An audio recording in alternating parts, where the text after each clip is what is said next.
Je vais faire un rappel sur le travail d'une force. Et je vais commencer par le travail d'une force constante. Considérons par exemple le point d'application d'une force constante qui se déplace sur une trajectoire, quelconque, voilà. Donc son point d'application se déplace du point A vers le point B. Donc pour calculer ce travail, si vous vous rappelez bien, on avait décomposé la trajectoire en des tronçons qu'on peut considérer comme des segments de droite, et on a associé à chaque tronçon un vecteur déplacement élémentaire qu'on avait noté delta Li. Bon, la force F qui reste constante au cours du parcours, donc F égale à constante. Ça veut dire qu'il garde les mêmes caractéristiques au cours du temps. Direction, sens, ainsi que intensité. Et pour calculer le travail de la force de A vers B, on a commencé par exprimer le travail élémentaire. Ça veut dire le travail effectué par la force le long d'un tronçon de la trajectoire considérée rectiligne. Et on avait écrit delta travail I, ça veut dire c'est un travail élémentaire, égal à le produit scalaire de la force F fois le vecteur déplacement delta Li. Et pour calculer le travail total lorsque le point d'application de la force se déplace de A vers B, donc on avait effectué une sommation des travaux élémentaires. Ça veut dire que le travail de la force F lorsque son point d'application se déplace de A vers B égale à sigma delta Wi. Alors on a remplacé delta Wi par son expression, ça donne F fois delta L. Et comme F est constante, donc je peux la faire sortir de cette sommation. Donc égale à la force F, produit scalaire de cette somme delta Li. Et en appliquant la relation de Charles, on va trouver que sigma delta Li n'est autre que le vecteur AB. Et finalement, on avait écrit F fois AB. Et on a remarqué que le travail de la force F qui est constante ne dépend pas du trajectoire suivie, il dépend uniquement de la position initiale et de la position finale de son point d'application. Et c'est une remarque très importante, ça veut dire que quel que soit le chemin suivi par son point d'application, elle effectue le même travail si son point d'application se déplace d'une position A à une position B. Ça veut dire, par exemple, supposons que le point d'application suit ce chemin. Donc, elle effectue le même travail qu'elle a effectué en suivant ce chemin. Donc, voilà pour la force constante. Donc, maintenant, on va voir l'expression du travail d'une force variable. Parce que pour les oscillateurs, les forces mises en jeu, ou bien les couples mis en jeu, sont des couples ou bien des forces qui sont variables au cours du temps. C'est pour cela qu'on va donner comment on calcule le travail d'une force variable. On va remplacer la sommation discrète. Donc c'est une sommation discrète. Donc c'est une sommation, ça veut dire qu'on fixe une somme des valeurs discrètes, par une sommation continue qui est l'intégrale. Donc on va remplacer la sommation discrète par la sommation continue qui est l'intégrale que vous avez étudiée en mathématiques. Et le vecteur déplacement élémentaire, par un vecteur de déplacement infinitésimal, vecteur déplacement dl. Et le travail élémentaire par dw. c'est-à-dire le travail différentiel. Ok. Le vecteur ici, c'est le vecteur déplacement différentiel. Et ainsi, donc le travail de la force, lorsque son point d'application se déplace de A vers B, donc égal à l'intégrale de A vers B. Et pour A et B, ici, on les remplace par leurs coordonnées. Par exemple, si la force se déplace sur une trajectoire rectiligne, donc A et B auront un seul coordonnée.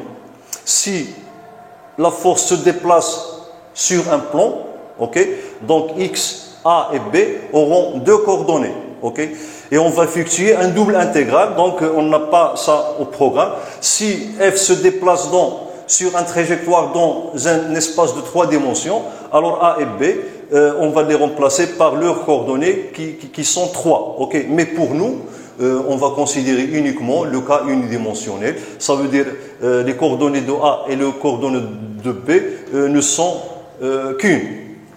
Alors, donc, fois F, fois dl. Et puisque F est variable, alors on ne peut pas faire sortir F de l'intégrale.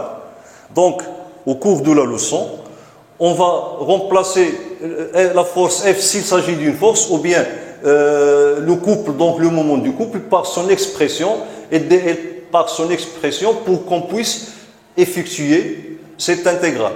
Grand 2, étude énergétique d'un pendule élastique.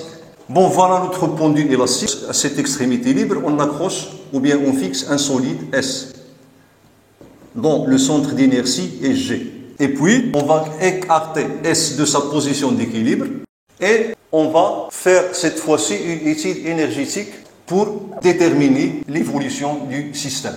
Donc, on va considérer le repère OX de telle sorte que l'origine du repère coïncide avec la position d'équilibre de S. Ici, nous avons le vecteur unitaire I. À un instant donné, voilà l'abscisse X, okay, avec laquelle on va déterminer la position du solide. Alors, je rappelle que ce solide est en mouvement sur un plan horizontal sans frottement. Alors, donc, lorsqu'on a résolu l'équation différentielle, on a trouvé que le mouvement de S est un mouvement sinusoïdal. Je vais représenter la force de rappel F. Avant de commencer l'étude énergétique, nous allons exprimer le travail de la force F entre les positions A et B. Ici, c'est la position A d'abscisse XA et la position B, par exemple, ok, voilà, XB, la position B. F est variable, donc on va appliquer la sommation continue, ça veut dire on va appliquer le calcul intégral. Donc travail de F lorsque le point d'application de F se déplace de A vers B égale à l'intégrale. Okay? Donc l'abscisse de la position A c'est XA, de XA vers XB, de la force F fois le vecteur déplacement différentiel. Donc commençons par exprimer F. Alors F, on sait tous, égale à moins K fois le vecteur delta L. Okay. Alors et delta L n'est autre que égal à XI. Okay. Parce que à l'équilibre, le ressort n'est pas allongé. Donc c'est que lorsque le solide est en mouvement que le ressort, tantôt il s'allonge et tantôt il se comprime. Donc F égale à moins K XI. Et le vecteur déplacement dl n'est autre que dx fois le vecteur I. Parce que le solide se déplace sur une droite. Et puis, donc, je vais remplacer ici dans l'intégrale et je trouve que travail de F égale à l'intégrale XA de XA vers XB de KX. Alors ici, j'ai déjà moins, donc je peux la faire sortir de l'intégrale. Okay. Donc, moins KX dx et I, okay, fois I, donc le produit scalaire de I égale à 1. Travail de la force de rappel de A vers B égale à moins. Alors x au carré sur 2, donc ça va donner moins 1/2, la constante K, fois x comprise entre XA et XB. Donc ça va donner égal à moins 1/2 K fois XB moins XA. Ok, ici, pardon, c'est au carré. Au carré, au carré. Alors, finalement, j'obtiens égal à 1/2 K X au carré A. Ok, donc je fais entrer le moins ici.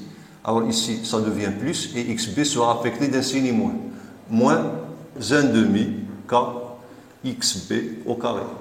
Alors voilà l'expression du travail de F, de A vers B. Donc en observant bien ce travail, on voit quelle est la différence de deux termes. Donc ce premier terme et ce deuxième terme. Ok? Alors ça va nous conduire à considérer que le travail de la force F est la différence de deux énergies. Ok? Deux énergies. Mais avant de voir ces énergies, je peux ajouter ici une constante, ok, et la retrancher de ce côté. Et finalement, je vais obtenir, ok, alors ici, je vais passer à la deuxième paragraphe, et on va définir une grandeur énergétique qui caractérise l'oscillateur, mais avant d'écrire le titre, laissons développer cette expression. Donc on a le travail de F, de A vers B, égale à 1/2 K XA au carré, donc j'ajoute ici une constante, cette constante a une nature énergétique, donc plus, voilà le premier terme, ok, donc moins, le deuxième terme, c'est 1/2 K XB au carré plus C. Donc le travail de la force F, c'est la variation ou bien l'opposé de la variation d'une énergie. Cette énergie que possède l'oscillateur lorsqu'il est en la position A et cette énergie que possède l'oscillateur lorsqu'il est dans la position B. Alors cette énergie n'est autre que l'énergie potentielle élastique. Donc deuxième mot, énergie potentielle élastique. Donc égale à l'énergie potentielle élastique en A moins l'énergie potentielle élastique en B. Donc le travail de la force F n'est en fait que l'opposé de la variation de l'énergie potentielle élastique du système. Donc ici, on va définir l'énergie potentielle par ceci. EP, E, qui dépend de X, donc égal à 1/2 K X au carré, plus une constante C. Alors ici, lorsque j'ai ajouté C, j'ai dit que C a une nature énergétique. Et l'énergie potentielle de l'oscillateur, ou bien du pendule, lorsque le centre d'inertie de S occupe la position d'abscisse X. C est une constante qui dépend de l'état de référence de l'énergie potentielle élastique, où on attribue à EPE la valeur nulle. Rappelons que l'énergie potentielle de la Terre est due à quoi? Est due à l'interaction entre la Terre et le solide. Okay. Ici, même chose. Donc l'énergie potentielle qu'emmagasine le système ou bien le solide est due à l'interaction entre le ressort et le solide. Et le ressort n'a un effet mécanique sur le solide que si elle est soit allongée ou bien comprimée. Ça veut dire que si elle est déformée. Alors, donc, finalement, cette énergie potentielle est due à la déformation du ressort.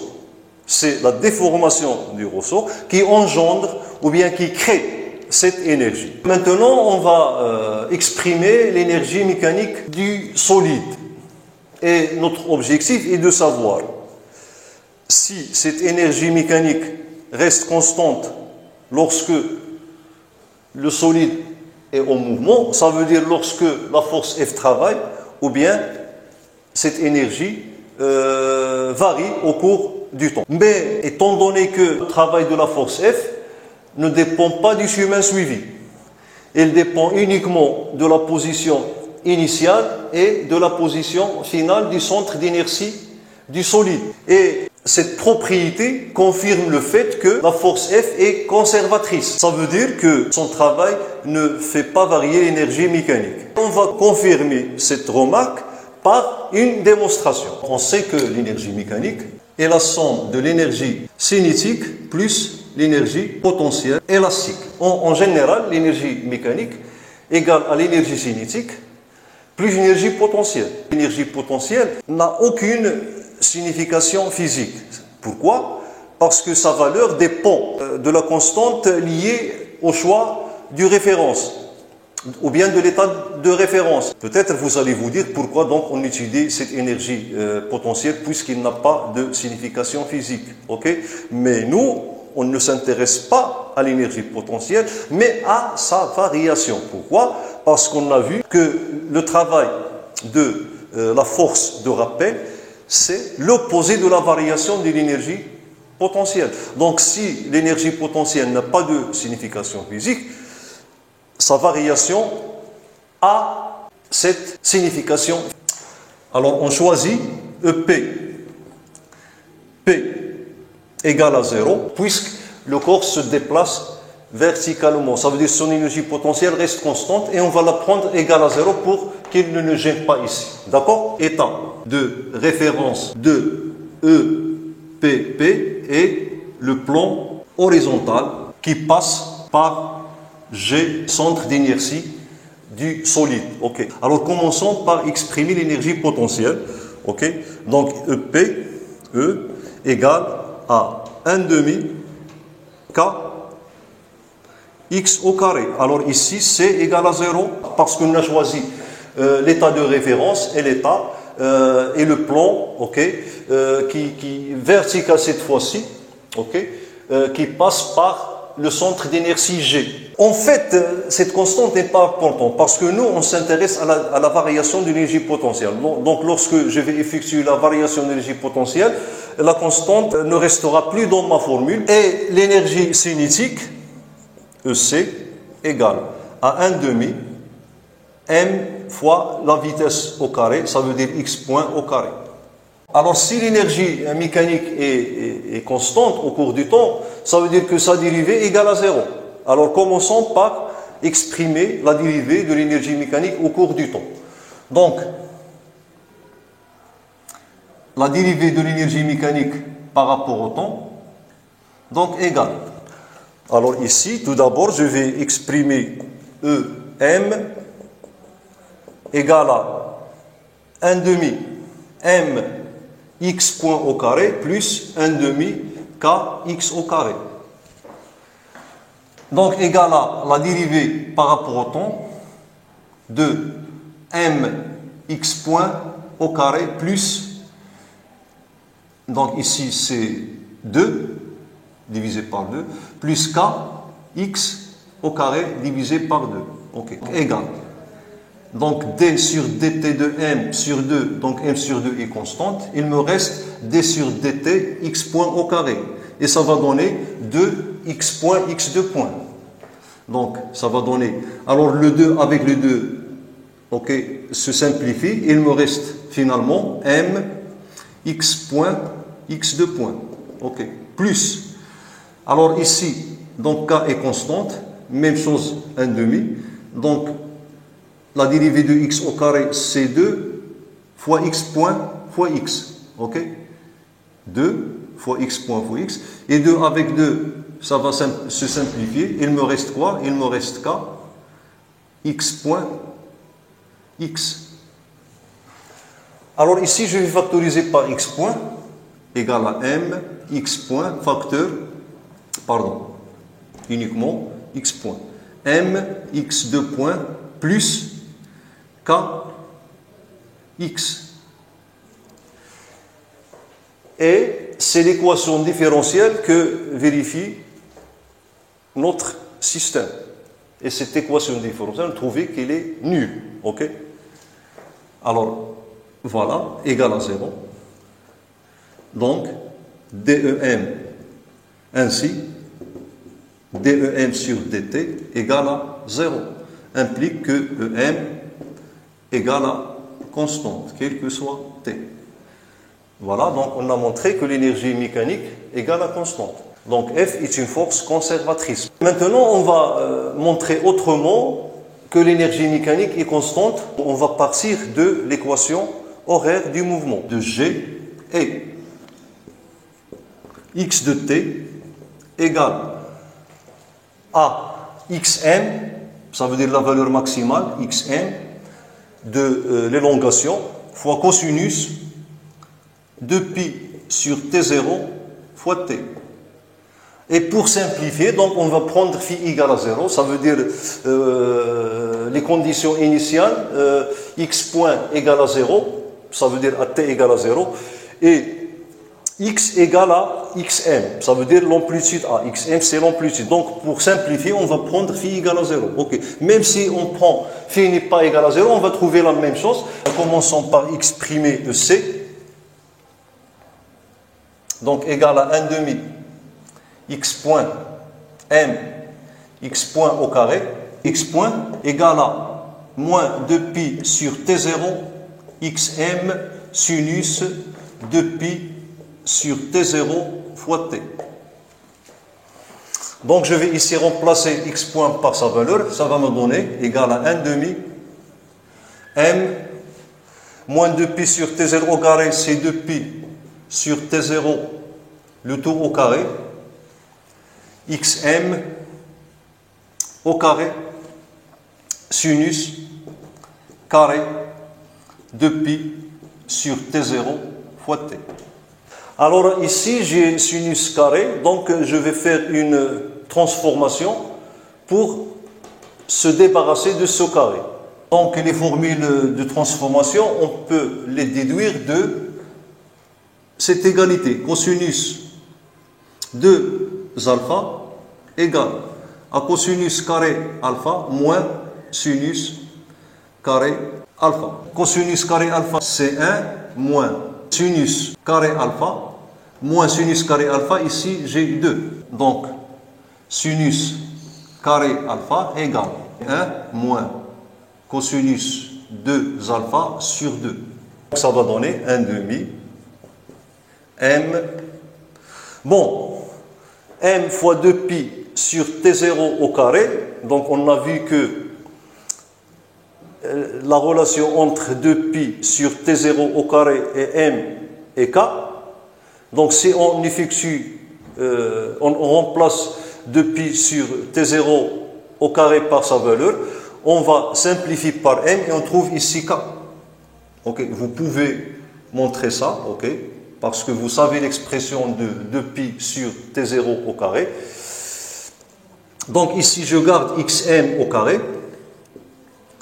Et j'ouvre la parenthèse et je remplace sinus carré 2 pi sur t0, okay, par cette expression-là. Alors alpha c'est quoi? C'est 2 pi sur t0 que je dois multiplier par 2. Et ça va me donner 1 moins cosinus. Donc je dois multiplier ici par 2, ça va donner 4 pi sur t0 t. Okay. Et le 1 demi, ici, ça va donner 1 quart. Maintenant, on va exprimer l'énergie potentielle. Okay. Donc, l'énergie potentielle égale à 1 demi kx au carré égale à 1 demi k x au carré, c'est xm au carré facteur de cosinus au carré de 2 pi sur t, pardon, cosinus au carré de 2 pi sur t0 fois t. Donc ici, je vais faire une autre transformation pour exprimer cosinus carré alpha en fonction de cosinus de 2 alpha. Alors, donc, je vais ici laisser cosinus carré alpha. Je pars de cosinus 2 alpha égale. Alors, cosinus carré alpha moins. Alors, sinus carré alpha, c'est 1 moins cosinus carré alpha. Donc, ça va donner plus cosinus carré alpha. Et j'obtiens égal à 2 cosinus carré alpha moins 1. OK? Et ça va donner, donc je cherche cos carré alpha, donc égal. Donc le moins 1, lorsque je le déplace ici, ça va donner plus 1. Et j'obtiens 1 plus cosinus 2 alpha sur 2. Deuxième formule de transformation. Ok? Donc ici, je vais remplacer cosinus carré alpha par cette expression. Alors le 2 ici, ça va donner ici 4, donc égal à 1 sur 4 fois k, xm au carré. Donc cosinus carré, c'est 1 plus cosinus 2 fois 2pi sur t0, ça veut dire 4 pi sur t0 fois t. Donc l'énergie mécanique, Em,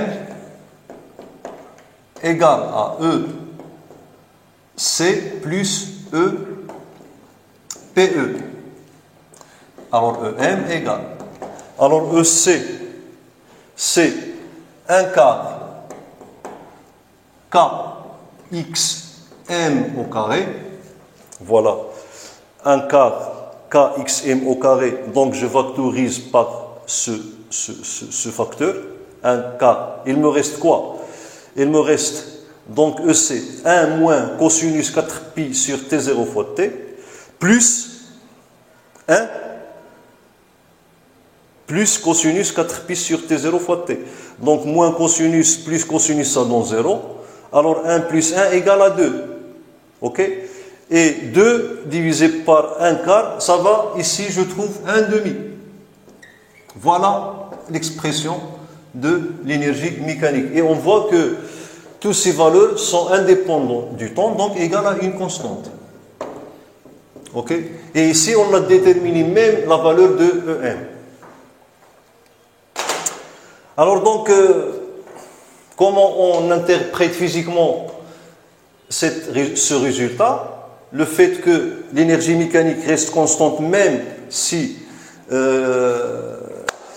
la force de rappel travaille, tout simplement, au cours du mouvement, le travail de la force de rappel convertit l'énergie cinétique en énergie potentielle et inversement. Et ça, on va le voir sur une représentation graphique. Donc, je vais représenter graphiquement les trois énergies, l'énergie potentielle, l'énergie cinétique et l'énergie mécanique dans le même repère. Okay? Donc, voilà notre repère. T, ici. OK. Donc, je vais représenter l'énergie potentielle par le marqueur vert. Alors, ici, vous voyez que la période de l'énergie, donc c'est une fonction périodique mais pas alternative. OK. Donc, la période, c'est T0 sur 2. OK. OK, T0 sur 2. Alors voilà ici T0 sur 2. C'est la période, OK. Ici c'est T0 sur 4. Alors donc voilà l'énergie potentielle. Donc lorsque T égale à 0, OK, donc on trouve que EP égale à 1 quart fois K XM au carré. OK?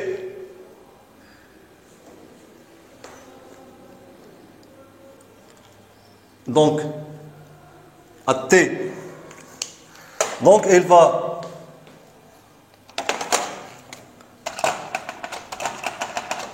OK? Donc ici, alors ici, donc elle va reprendre la même valeur, OK? Voilà. Donc il s'annule. OK.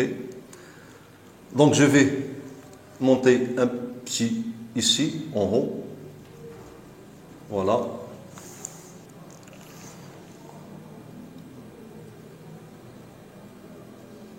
Donc ici j'ai un quart, je vais écrire avec le noir, ici un demi,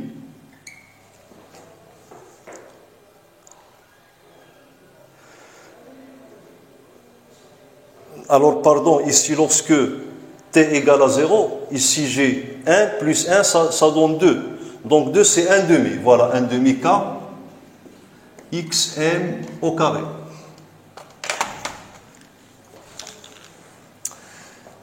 Alors ici, donc,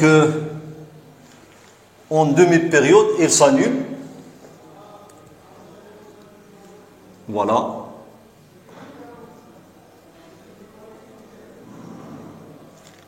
Et voilà.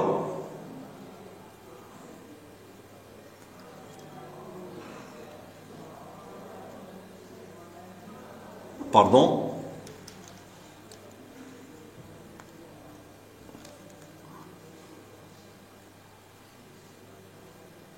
Voilà. Donc, quelque chose comme ça. Donc, ce motif va se répéter chaque T0 sur 2. Voilà la période. T0 sur 2, c'est la période de l'énergie potentielle. Et ainsi de suite. Donc, je vais continuer le même motif, ok, qui va se répéter chaque période qui est égale à T0 sur 2. Ok, donc ici, j'aurai T0. Ainsi de suite. Alors, pour l'énergie,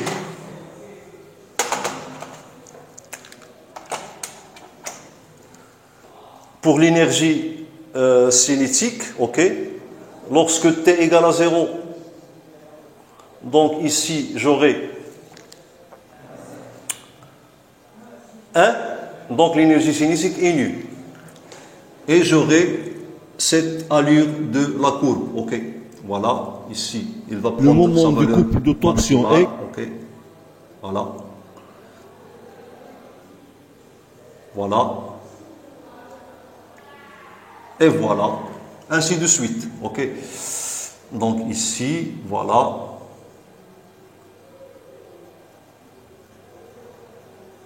Donc voilà, ici c'est l'énergie cinétique.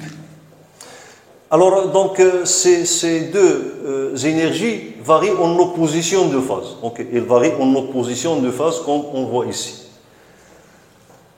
Et l'énergie mécanique, je vais la représenter en noir. Voilà l'énergie mécanique. Donc, il reste constante au cours du mouvement, parce qu'à chaque instant, elle est la somme de l'énergie potentielle plus l'énergie cinétique. Voilà l'énergie mécanique. Donc, ici, j'ai EM.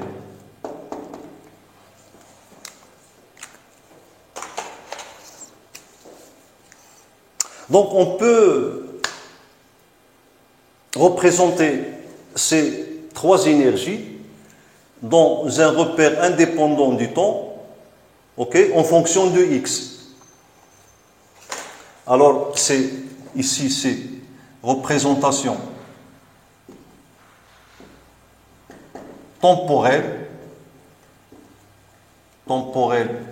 ok, des énergies. Ici, représentation spatiale. Représentation spatiale des énergies.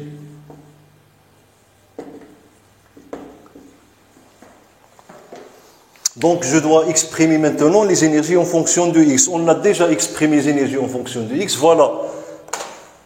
Donc, PE égale à 1 demi kx au carré, donc c'est une fonction parabolique. Donc, je vais écrire ici EP. E égale à 1 demi kx au carré. Et puis l'énergie cinétique, donc c'est 1 demi mx point au carré. Alors, pour ne pas avoir des ambiguïtés, ok, donc je vais partir du fait que EC égale AEM moins EPE. Tout simplement, pour simplifier, donc ça va donner EM, donc c'est 1 demi KXM au carré, 1 demi K facteur de XM au carré, moins X au carré. Et là, donc, je peux représenter mes énergies dans un repère spatial. Voilà. Alors, X, ici, j'ai XM, et ici, j'aurai moins XM. Donc, commençons par représenter l'énergie mécanique. Ok, donc l'énergie mécanique reste constante. Voilà l'énergie mécanique. Alors, notre solide aussi entre les deux positions qui ont ces abscisses. Voilà. Alors ici, j'ai l'énergie. Voilà, EM. Alors ici, c'est 1 demi KXM au carré. 1 demi KXM au carré. Bon, je veux représenter envers l'énergie potentielle élastique. Donc l'énergie potentielle élastique, c'est 1 demi KX au carré. Donc lorsque X égale à 0, donc GEPE égale à 0. Et en XM, donc 1 sur KXM au carré. Donc l'énergie potentielle prend la valeur maximale lorsque X égale à XM. Et puisque c'est une fonction parabolique, donc elle aura cette allure. Voilà. C'est une fonction parabolique. Voilà. Bon.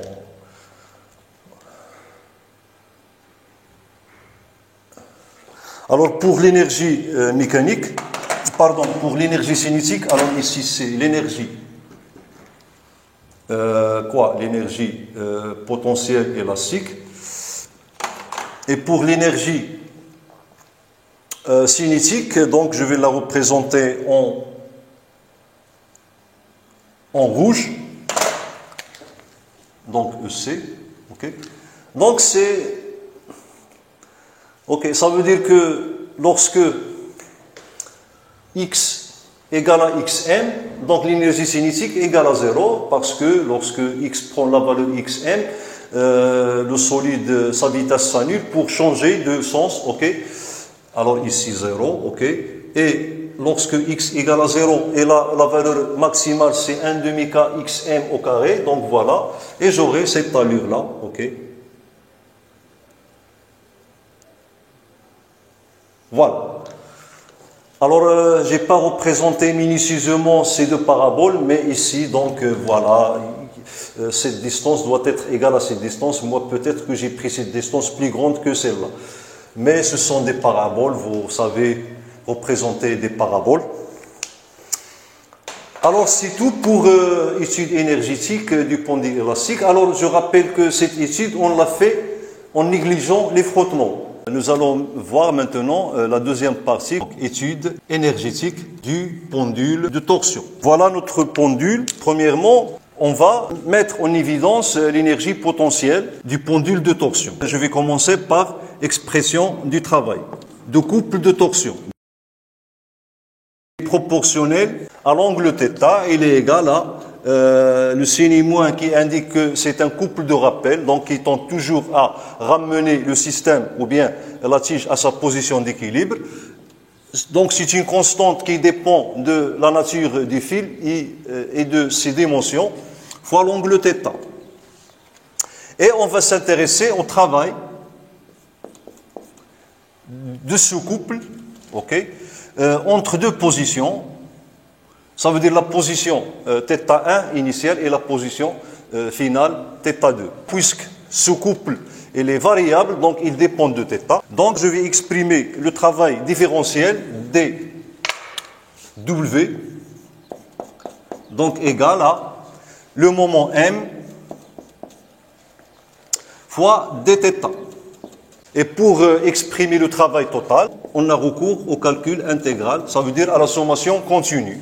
Okay, donc somme l'intégrale de M dθ entre θ1 et θ2. W donc égal à l'intégrale entre θ1 et θ2 de moins C, ok, fois θ fois dθ. Donc égal, et puisque C est constante, donc moins C est constante, donc je peux la faire sortir de la sommation continue et j'obtiens moins C intégrale de θ1, entre θ1 et θ2 de θ dθ. Et j'obtiens un polynôme, donc égal à moins 1 demi θc fois θ au carré, prise entre θ1 et θ2. Et j'obtiens ainsi le travail égal à 1 demi, donc ici je vais obtenir moins 1 demi C, facteur de θ2 au carré moins θ1 au carré. Et lorsque je fais entrer le signe moins à cette somme, à cette différence, j'aurai θ1 au carré, ça veut dire C fois θ1 au carré, moins 1 demi C fois θ2 au carré. Ici, le travail nous apparaît comme une différence de deux énergies. Donc, l'énergie qu'emmagasine le pendule à la position θ1 et l'énergie qu'emmagasine le pendule à la position θ2. Et comme on avait fait pour le pendule élastique, donc je vais injecter ici une constante à ce terme et la même constante à ce terme, et j'obtiens finalement W égale à moins. Pour que j'obtienne une variation, on pose E, P, T égale à 1 demi, donc C fois θ au carré plus C. Alors c'est une énergie, et cette énergie, on l'appelle énergie potentielle de torsion. Bien sûr, cette énergie, elle est toujours emmagasinée dans le corps. Ce premier terme, c'est l'énergie potentielle du pendule emmagasinée à la position θ2.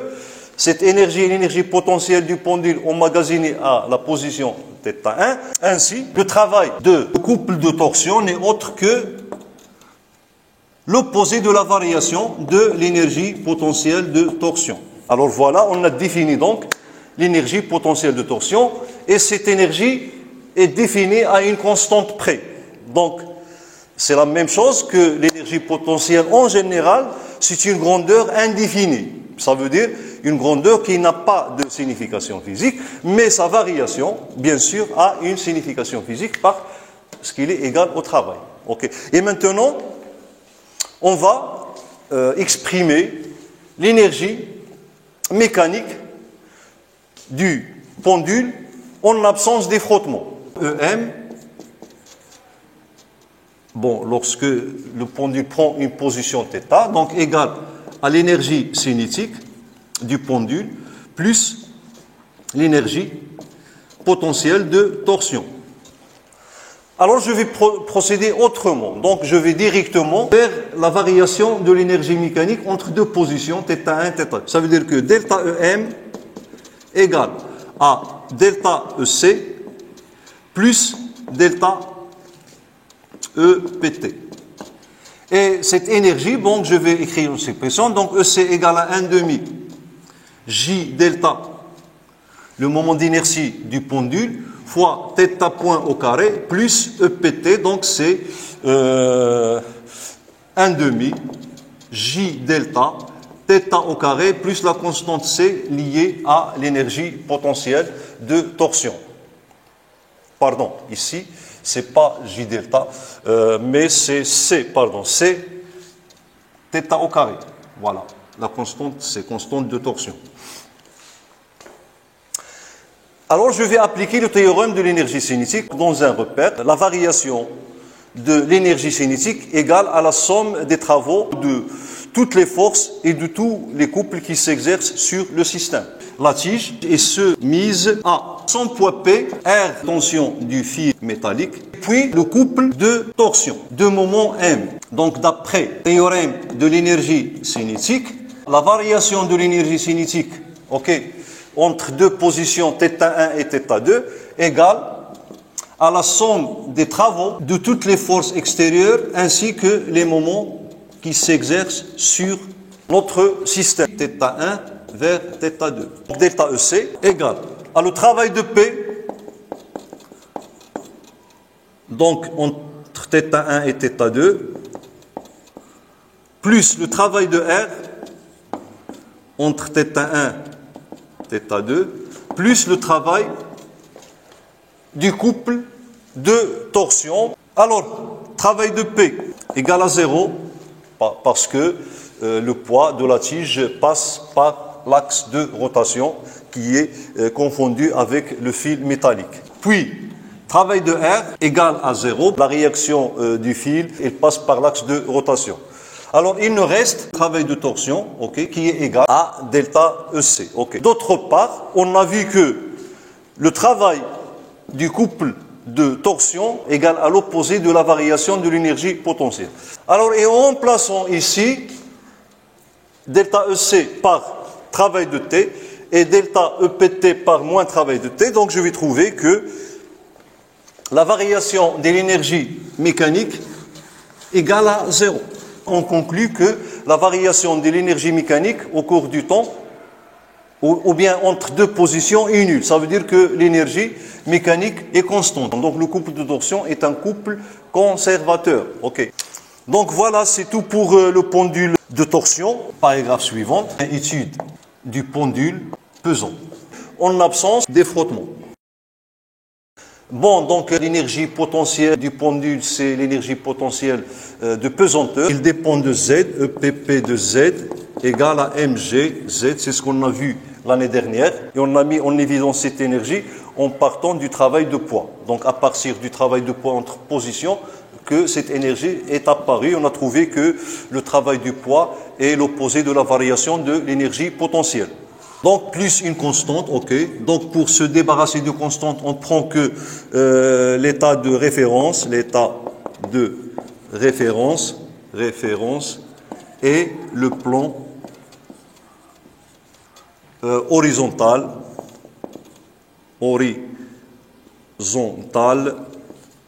de côte Z égale à 0. Ça veut dire lorsque le pendule est dans sa position d'équilibre, stable, son énergie potentielle est nulle. Et donc, voilà, alors dans ce cas, C égale à 0. Et on aura énergie potentielle de pesanteur en fonction de Z égale à mgz. On se demande, est-ce que l'énergie mécanique reste constant? Alors bien sûr, on a vu ça l'année dernière. Donc en absence de frottement, la seule force qui travaille, c'est le poids. Et le poids, c'est une force conservatrice. Ça veut dire que son travail ne fait pas varier l'énergie potentielle. Donc je vais donner l'expression de l'énergie mécanique. EM égale à EC plus EPP. Donc on a une position de côte Z. Alors donc EM égale à EC, c'est 1 demi J delta θ point au carré plus mgz. Alors on va montrer que cette énergie mécanique reste constante comme on a fait pour le pendule élastique et comme on a fait pour le pendule de torsion.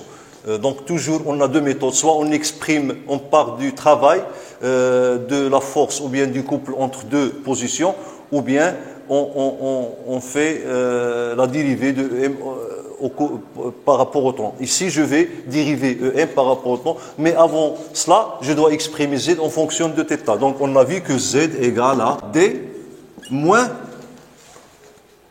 ce côté-là, c'est D fois cosinus θ. Et là, on obtient D facteur de 1 moins cosinus θ. D'ailleurs, j'ai montré ça la séance précédente.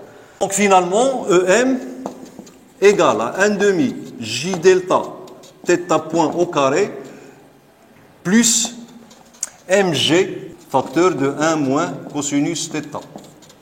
DEM sur dt. Donc égal à, donc 2 sur 2 égale à 1. Il me reste quoi? Il me reste J delta, θ point, θ de point, plus. Donc MGD, donc voilà ce facteur-là, MGD, ok? Donc la dérivée de 1 c'est 0, moins cosinus θ, donc sa dérivée par rapport au temps c'est θ point fois sinus θ, ok? Donc θ point sinus θ.